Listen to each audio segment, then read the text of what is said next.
Hey there, have you ever caught yourself thinking things like, I'm just not good enough, or everything that goes wrong is my fault?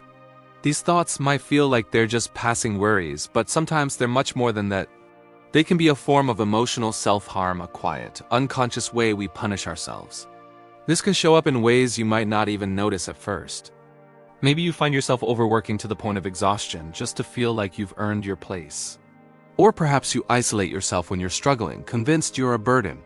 It could even be that constant, nagging inner critic that picks apart everything you do. Even though emotional self-harm is invisible to others, it runs incredibly deep. It slowly chips away at your confidence, clouds your self-image, and creeps into every choice you make, every relationship you build, and every moment of joy you might otherwise feel. But here's the truth, and it's a powerful one. These patterns didn't just appear out of nowhere. They were learned, often a long time ago. And just like any habit that was learned, they can be unlearned. So, what does emotional self-harm really look like? It doesn't always look dramatic. In fact, it often hides in plain sight, in our everyday actions. It's apologizing when you've done nothing wrong. It's consistently putting everyone else's needs ahead of your own, to the point where you forget what you even need. It's overachieving, not out of passion, but just to feel worthy of love and respect. Most of all, it's talking to yourself in ways you would never, ever speak to someone you care about. These behaviors might feel normal, especially if you've been doing them for years, but over time, they take a toll. They can lead to chronic low self-esteem, persistent anxiety, and even depression. It can make it incredibly difficult to trust others, or even to trust yourself, leading to what feels like a fractured sense of who you are. Psychologists have found that this kind of internalized self-criticism often stems from unresolved emotional experiences. Without realizing it, we start sending ourselves a constant message, I'm not enough. And eventually, our brain starts to believe it. It becomes our default setting. So where does this all begin? Let's talk about childhood roots, because no one is born with an inner critic. For many of us, these patterns started to form when we were very young. Maybe comfort was scarce in your home, or criticism always seemed to outweigh praise. Perhaps you were expected to grow up too fast and take on responsibilities that were too heavy for your small shoulders. Sometimes blame was placed where it didn't belong. And as a child, you took it on because that was the only way to make sense of the world. Early emotional neglect, or feeling like your feelings were constantly invalidated, can teach the developing mind powerful, subconscious lessons. Lessons like, if I just change myself, maybe I'll be loved. Or, if I stay quiet and small, maybe I'll be safe.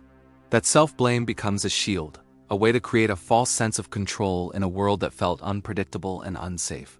If it's my fault, then maybe I can fix it.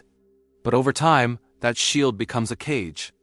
It leads to emotional suppression, where you learn to numb your own feelings. It creates hypervigilance, where you're always scanning for threats. It fuels people-pleasing, where you put others on a pedestal just to feel a sense of value. But here's something incredibly important to understand.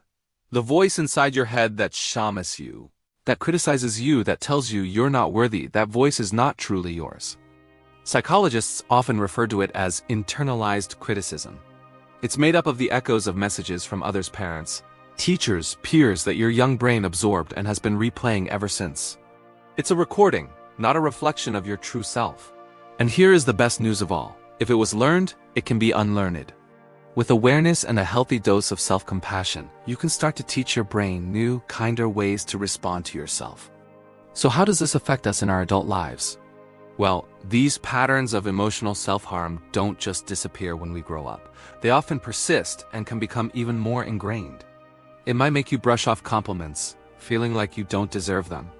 It can cause you to downplay your achievements, attributing them to luck instead of your own hard work. It's the fuel for imposter syndrome, that persistent feeling that you're a fraud and will be found out at any moment. It can even subconsciously lead you to attract friends, partners, bosses who echo the same hurtful patterns you experienced growing up, because that dynamic feels familiar. Your nervous system may automatically brace for disappointment or abandonment.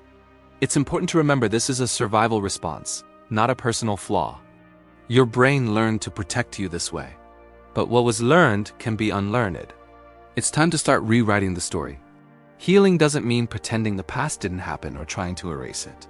It means learning to respond differently to yourself in the present moment, with curiosity, with awareness, and most importantly, with gentleness. The next time that inner critic speaks up, I want you to try something. Just pause, take a breath, and ask yourself a few questions. First, whose voice is this really? Is it yours, or is it an echo from the past? Second, is this voice helping me grow, or is it just keeping me small? And finally, and this is the most powerful one, what would I say to someone I deeply care about if they were feeling this way?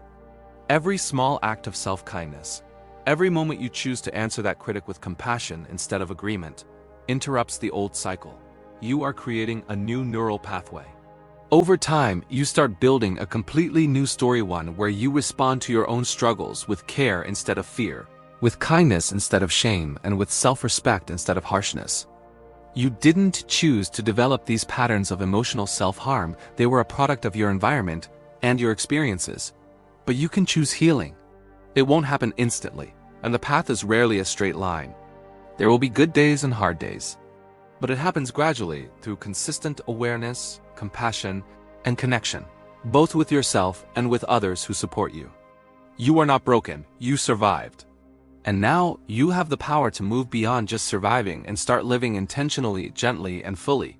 If this message resonated with you today, please consider subscribing to our channel to join us on more journeys of healing and self-discovery. And if you know someone in your life who could use this message, please share it with them. You never know who might need to hear that they're not alone and that healing is possible. Thank you for being here.